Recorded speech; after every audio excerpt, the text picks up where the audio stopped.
We are live at 11:05, and this is BC with Spirit Cars. This is our live at 11:05, sponsored by SpiritCars.com. We have Stephanie again behind the camera. She's doing good. She did not too bad yesterday. What we're doing immediately, we tried to do it before this, but we had some technical difficulties. But immediately after this, we're going to continue with what I'm going to call Building a TBucket 101, Part 1. And we're going to put that on Facebook or on YouTube. We're going to go live with that. I've wanted to do a instructional video for years and years and years, and I've started the project multiple times. And this is kind of as close as we've been to doing it with the camera ready. We have Stephanie now that's ready to do it. We've got a couple projects going. So it may not be in absolute order, but we will get it up on TBucket TV on YouTube, labeled Part 1, Part 2, Part 3, Part 4, however long it takes to get one done. And we'll still do our Facebooks like they are. There's random things. There's, cars everywhere here that we got to get going, so it won't be in sequence here. But what we have a TBucket. We have Ed. Ed is working pad. This is like lunchtime here. So the customer, this is a Spirit car, and the customer assembled it. And the customer had the body too and brought it back and wanted us to paint it and finish it, and we're just going to get it painted, reassembled, the body's going to be painted, I'm going to wire it, and it's going to be delivered back to the customer. He'll put his own motors. So he has assembled all this. And I don't remember, this looks like the way we do brake lines, so possibly we ran the brake lines already. You can see it's all been assembled, it's all been put together. So now what Ed's doing is taking it apart. And he did a good job. He's got some huge tires and wheels, so he's got big giant back spacers there. So as Ed's taking it apart, Ed is very meticulous. That's one thing, Ed, you are meticulous. So I see he's got his tape, his bags over here, and he's got some tape, and he's got a marker. So as everything's coming apart, he's going to go ahead and label it. And I would just recommend that if you've never built a bucket before, you can see back here these return keys that we're doing. These have not been pre-assembled before they went to paint. We pretty much know where the holes go, where it goes, and we move right ahead with it. But if you bought a kit from us, it does not take that long to assemble it. It doesn't take that long to take it apart, and then when you paint it, you know everything's going to be fitting, and we'll go back together. So I would highly, highly, highly, highly recommend get the bags, get the labels, mark it, because if you would buy a kit from, we've already started doing the bagging. This is the green 23. This is the green 23 front. If you would buy a kit from Spirit, all your nuts and bolts come in a little package. It says, whatever it says, master cylinder. Looks like the panhard. So you got different bolts and different packages when you first assemble a car around. Something I noticed on this one, we might as well talk about it. This is set up for a Vega steering box. You can see the Vega box will mount here.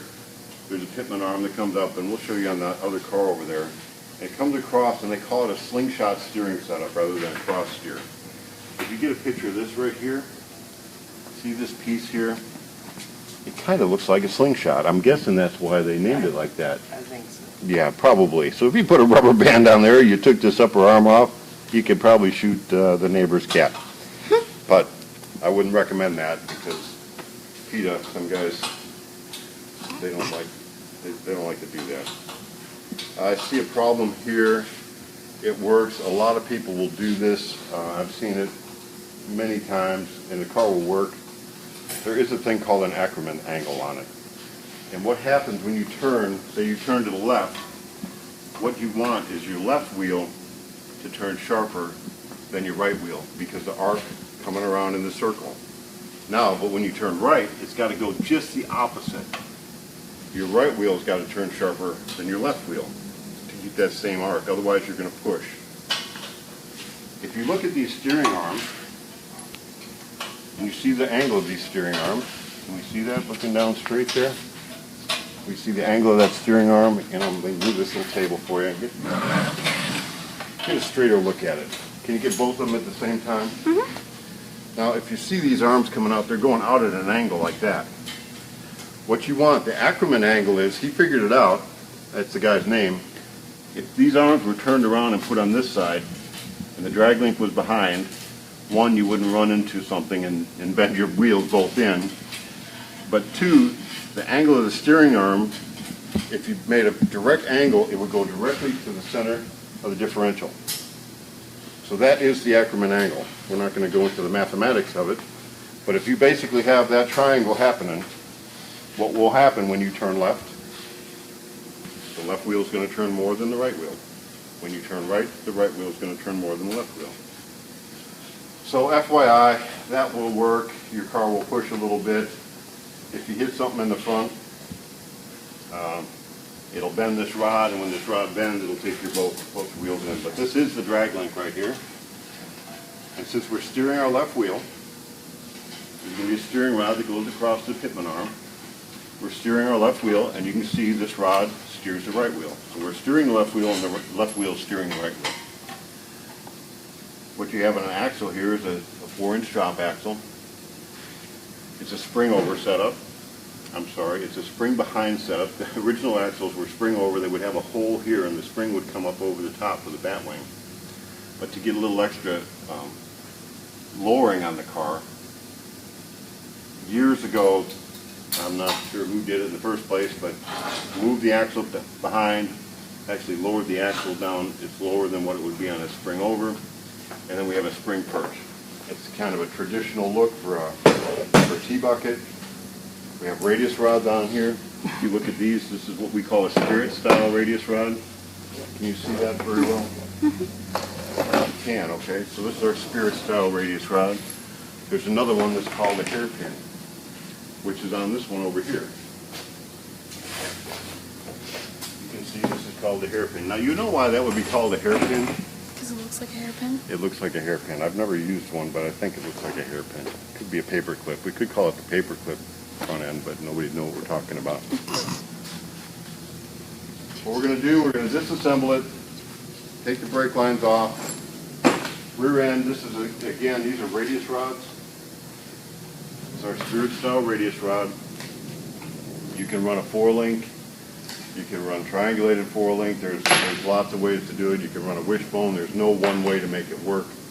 I mean, make sure your wheelbase is right. Make sure it's not, all cattywampus as far as, one side short, one side long. You don't want, in your frame, you want parallel. You don't want it going down the road sideways, but fundamentally, there's not a whole lot to the suspension. It's pretty simple. It's been around a long time.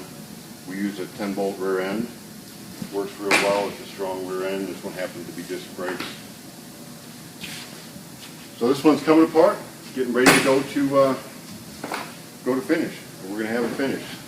You can see on the welds, we've got some welds that are all exposed.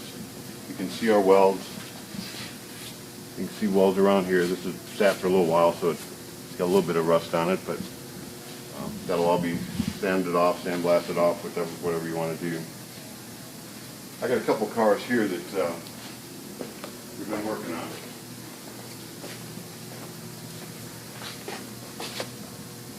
So if you look at the front ends on these, in this area here, we've actually sanded and did a little body work and did a little body work on top here. You don't see a whole lot in the front, but you can see around here, this is going to have more of a traditional shock rather than our friction shock. But we like to clean up at least the areas where you see on the sides, because mainly the front of the car is what's going to show when we get to paint. We like to paint the rotors. We like to paint the calipers, although you don't see a whole lot of it. You can see some of it. You can see the calipers. If you look on this car, of course this will have a cap on it, but you do see through there. And the cleaner the car, the better. This has got a lot of chrome on this front end. Again, this is the shocks that are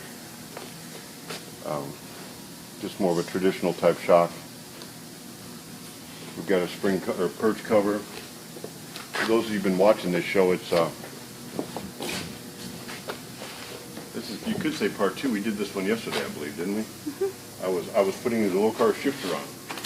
So if you watched yesterday, it's real clean. Like I said, you can just hear how tight that is. And I can't pull. I got to push the button, but I can't go into drive. I got to push the button to get all the way around. I can stay in my drive parts here, but I got to push the button to get to neutral. I can go to reverse from neutral, and I can get to park. So I'm good. We have our trans cooler. We put the trans cooler under the car. When you get to this part on the car, it's time to be meticulous.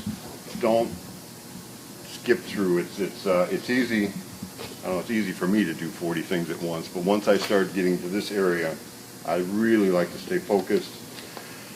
Make sure I kind of left off right here, putting my fuel filter in. I don't have my clamps on here. I don't want to do something else before I put them clamps on. I will figure it out as soon as I start running the car and it blows loose, and hopefully it's not going down the highway and I've got gas everywhere and start a fire. But those kind of things, if you just stay meticulous, go one step to the next, every once in a while stop back. We haven't put a board up for this one yet, but what we'll do is once I get the body on, which is about to go on, I'm going to go ahead and I'll make a board so I know which things I still have got to do. So that for today, I think we've got an 11:05 done on. Stephanie's been doing a great job putting a lot of stuff on YouTube, and we're going to go right from this. Did you figure out how to go to YouTube? So she's nodding. YouTube. We're going to go YouTube Live, and like I said, we're going to do the same thing, except I'm going to stay focused on building a TBucket 101, and we'll go through the whole process. I'll probably go through the process of Ed. Sanding and prepping the frame. That's probably going to be painted today or tomorrow. It ain't going to be painted today. When's it going to be painted? It should be tomorrow. Tomorrow we'll get the frame painted. We've already got the body painted with flames on it. Real cool. Some ghost flames, so we can wet sand and buff that. And we'll just go through all the processes of building a car in our 101 thing on YouTube. So if you want to follow through on that, that would be good. I've got the books, except I found something. Uh-oh, she's going to fall. Don't fall. I'm not gonna fall. Okay, don't fall. I was worried. Got my traditional yellow books, but yesterday on memories, a memory came up. I had someone thought they were an artist. I was going to do some art with them. I was going to do a sculpture or something. Are you an artist? Ed says he's an artist. Ed said he's like the most awesome airbrush guy, so Ed's okay. Ed's an artist. And I don't know. Stephanie, are you an artist? I am an artist. Oh, you are an artist. Mm-hmm. What makes an artist? I enjoy art. You enjoy art? Yeah, I don't know if I'm an artist. Okay. I enjoy it. I'm not sure if I'm an artist or not. If people pay you for it, that's a sellout. So I had this on my Facebook page from yesterday. It was from 3 years ago. I looked up some quotes, and I'm going to just read these instead of my coffee break contemplations or my, what's the other one? Pass it on. There's a few of them here, but they're all worth it. Art is a collaboration between God and the artist, and the less the artist does, the better. That's Andy Gidd. Art doesn't have to be pretty. It has to be meaningful. That's Dwayne Hansen. Weeds or flowers? Two, once you get to know them. That's A.A. Millen, I'm sorry. Creativity is intelligence having fun. That's Albert Einstein. All that is gold does not glitter. Not all those who wander are lost. And that's J.R.R. Tolkien, in case you don't know The Hobbit and the trilogy, Lord of the Rings. He wrote those books. Always dream and shoot higher than you know you can do. Don't bother just to be better than your contemporaries or predecessors. Try to be better than yourself. That's William Faulkner. They always say time changes things, but you actually have to change them yourself. Andy Warhol, he was a character now. You've got to learn your instrument. Then you practice, practice, practice, and then when you finally get up there on the bandstand, forget all that and just wail. That's Charlie Parker. And I have not played for a long time, but I used to be in several different bands, and I can relate to that one. There are always flowers for those who want to see them. That's Henry Matisse. And my mother said to me, if you are a soldier, you will become a general. If you are a monk, you will become the Pope. Instead, I was a painter and became Picasso. That would be Pablo Picasso. How do you say his first name? Pablo. Pablo Picasso. Pablo, maybe? Okay, and here's the last one. The whole earth is the true master's canvas. And that would be by some guy named DC. So, for today, we got 11:05. And if you can find us on YouTube and want to see the same thing over and over again, we'll probably do the same thing, only a little different.